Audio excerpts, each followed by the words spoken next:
If you're enjoying the Health Geeks Book Club podcast, we'd appreciate if you hit the subscribe button, leave a like, rating, or review, whichever your preferred podcatcher platform allows. This edition of our podcast is brought to you by 360 Health and Well Balanced Nutrition. Welcome to the Health Geeks Book Club podcast. Listen in as Kristen Norton and Eleanor Russell review all those great health and wellness books you've been wanting to read or you have read and want to talk about. Here's Kristen and Eleanor.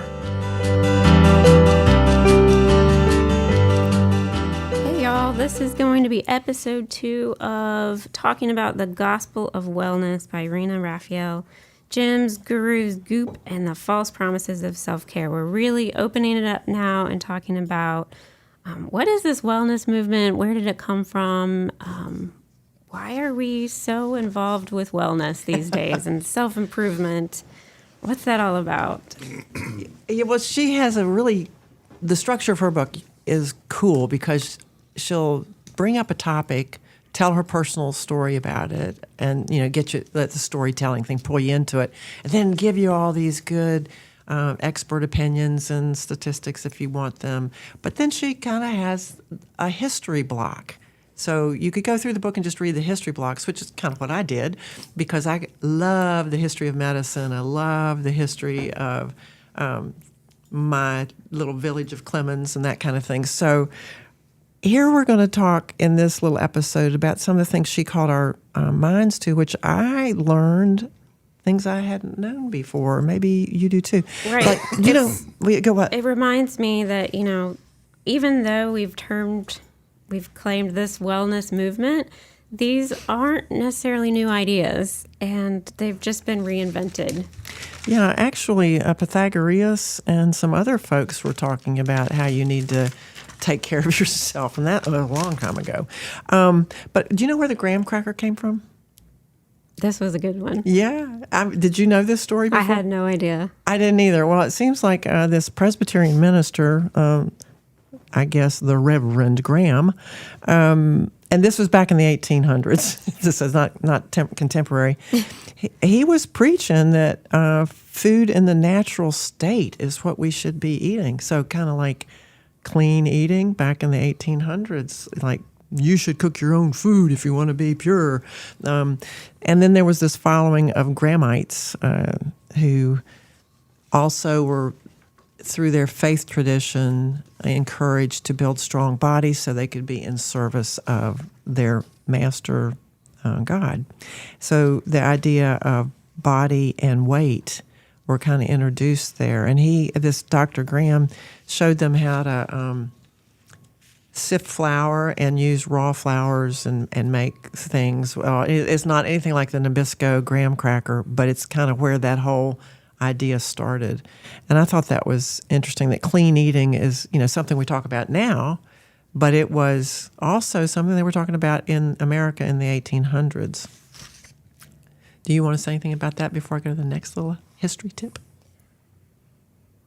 I don't think so. I was trying to review that. It was just so interesting. Oh, I'll end it on this. Graham passed away at the age of 57 from, ironically, complications from several opium enemas. And all of his followers, bad diets, petered out. Yeah, not recommended today. But a preoccupation with unwanted ingredients in pure food, a knee-jerk reaction to industrialization would repeat itself in time. Yes, it is. It was like, Kellogg, not William, but John, had a sanitarium, and he would do all kinds of like coffee enemas and stuff like that. And he did purgatives. He did cornflakes to Basically settle down hysteria. Interesting. Yeah, tell us about the next one. Okay, well, there's one about Ellen Swallow, who was the first woman admitted to MIT. And that was a long time ago. And I don't have the date on this, but it's, I think, 1900, something like that.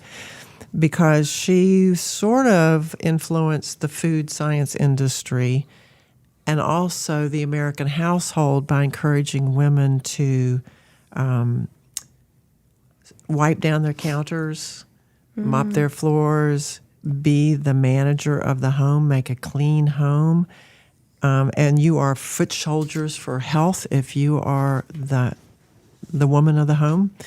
Well, that puts a lot of responsibility on you then, which is another thread that comes out in Rena Raphael's story, is that if you do everything right and you still get a bad outcome, it's your fault.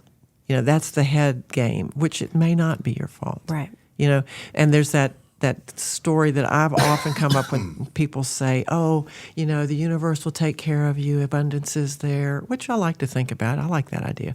But I'm thinking Nazi Germany. I'm thinking people in concentration camps sitting there going, oh, the universe is great and abundant. I'm not sure. And she brings that up as well as one of her examples. I like your Anna because I've thought that idea too. There's sometimes bad things happen to people that are good and are doing good things. And it's man's inhumanity to man, or it's the luck of the earthquake hitting you, or whatever, So anyway, I think that responsibility laid on women's shoulders for being the foot soldiers of health in their homes has a good side to it. Certainly you can influence the health of your family, but I don't think you need to be overly burdened. You can share some of that with the family members. Right. Yeah, that's just one example of the things that have been laid on women as what all the things we're supposed to be responsible for and think about for others. And then when we work outside the home these days, we still carry some of that baggage.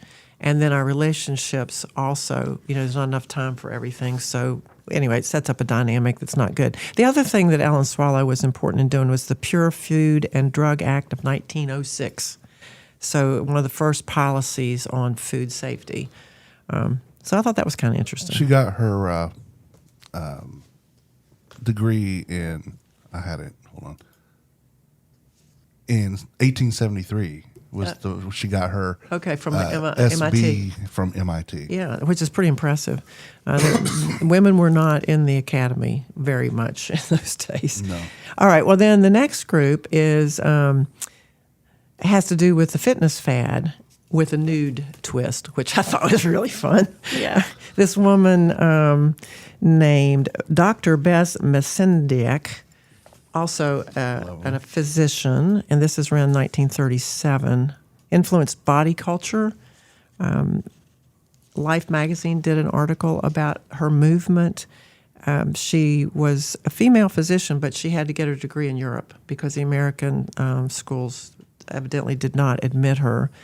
And she felt that if you gracefully move your body in the nude, you will have a better body consciousness, which I think is probably true, because when you see yourself in the mirror with nothing on, you go, yeah, I'm pretty conscious of that body now. But I think if you move it, then you begin to feel it. And so she had an exercise manual that was published in 1905, and it was in response to the fashion coming out of the Victorian period where women wore these tight corsets and narrow shoes, not good for us. Breathing problems and passing out because constriction of blood vessels and respiratory function. So she was pretty smart, I think, to observe that and say, that's not good for us. Let's don't do that anymore. And then by 1937, Yale University was actually promoting her program, and they were then introducing us to the concept of beauty and health. That if you look good, you must be healthy. So that sort of starts the influences of the connection of beauty to wellness, which we see a lot of in the marketing of wellness. Like you have to wear the clothes, get the makeup, do your hair a certain way, get the shoes.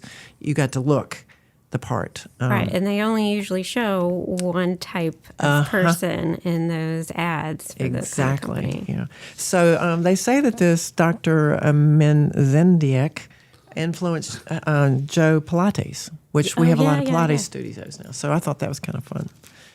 You want another history story, or have we got time for another one? Sure. Okay. Well, you talked about purgatives, so let's talk about the puke doctors. Okay. Yeah, you like the puke doctors? 1809. Samuel Johnson believed sickness stemmed from an imbalance of internal temperatures. And so to fix that, you just have to release the toxins. So you got to puke them out and poop them out. So he had all sorts of enemas laced with things like cayenne pepper.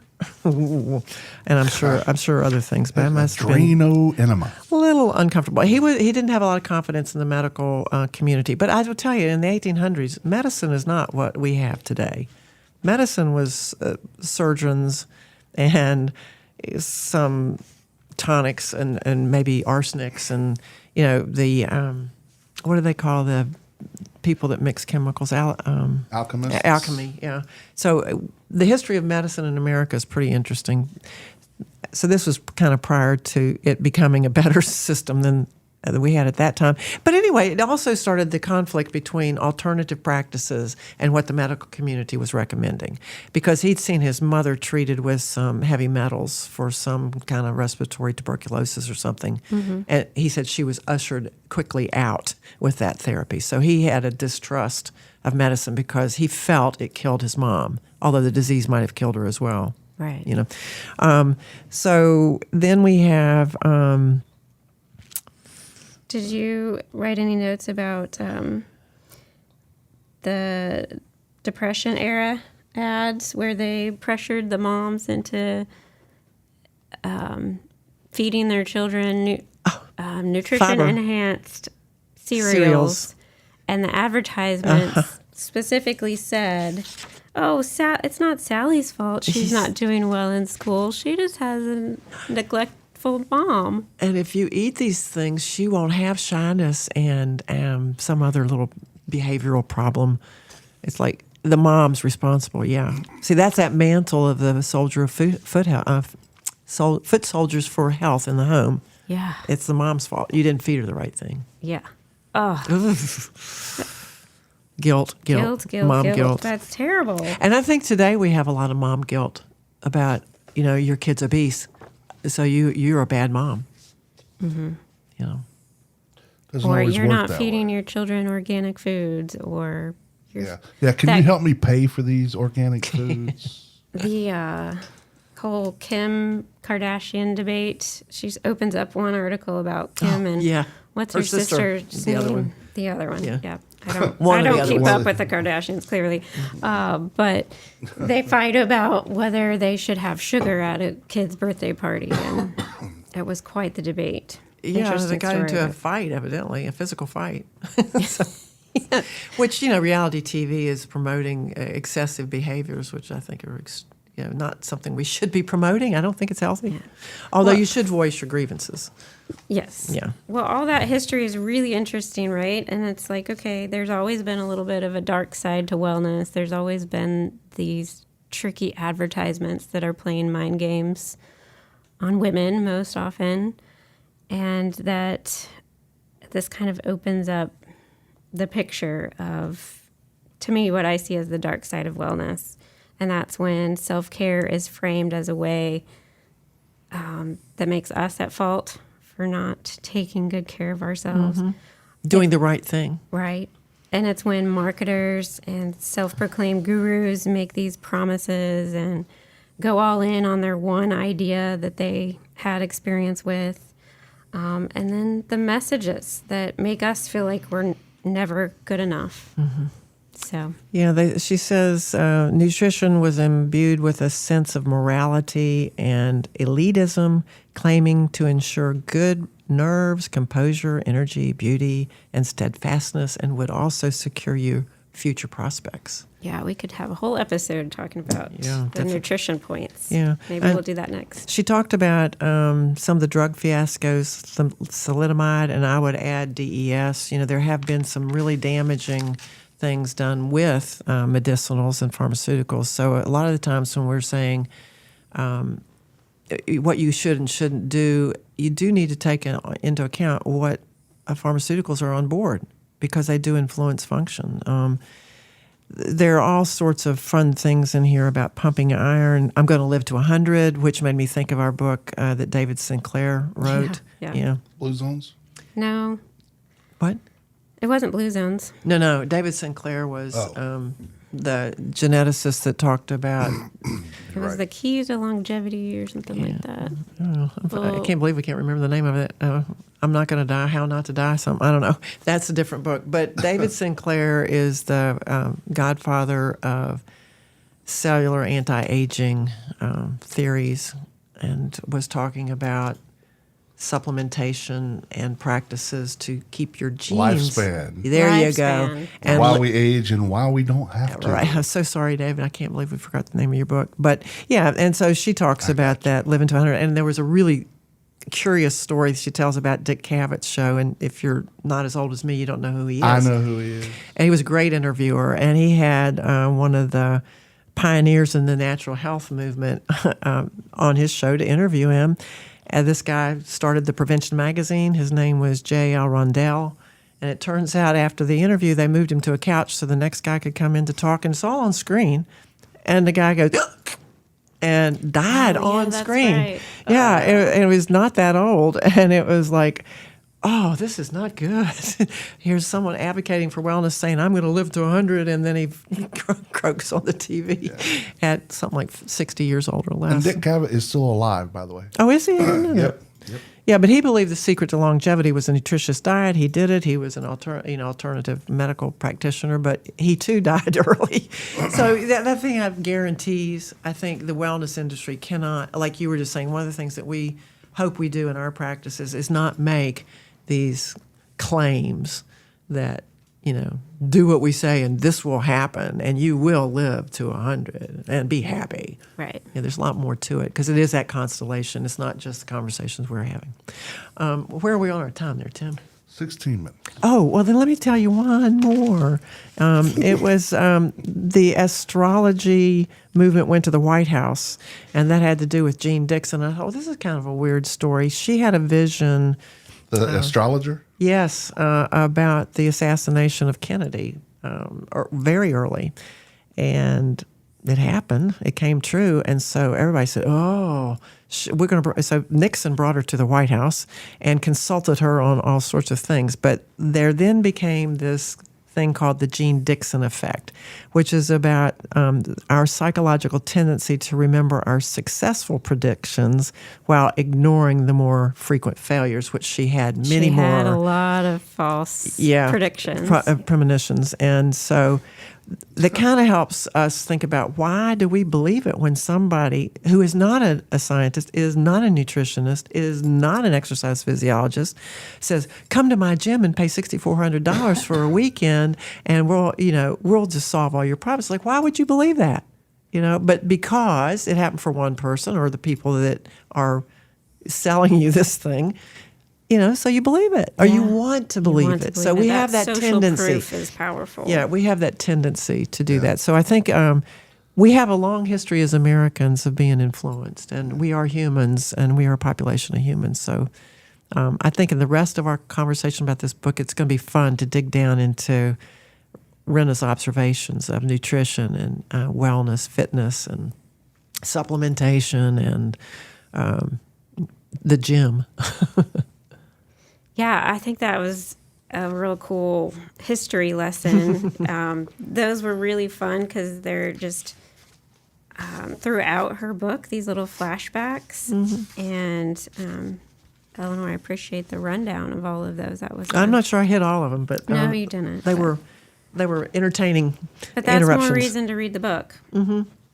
If you're interested, I recommend it. I like it. Well, I'm Eleanor Russell at 360 Health. Number 4u.com. Reach out to me and let's continue talking about how your wellness plan is going. And if you have questions or just want to have a conversation about it, reach out. Cool. And I am Kristen Norton of Well Balanced Nutrition. We are registered dietitians helping you with behavior change, having a healthy relationship with food.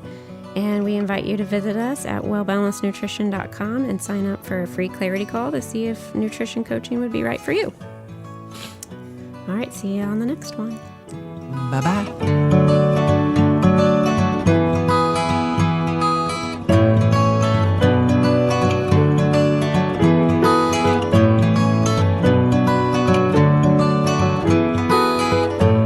The views views and opinions stated in this podcast are solely those of the contributors and are not necessarily those of our distributors or hosting company. This podcast is copyrighted, and no part can be reproduced without the expressed written consent of Kristen and Eleanor.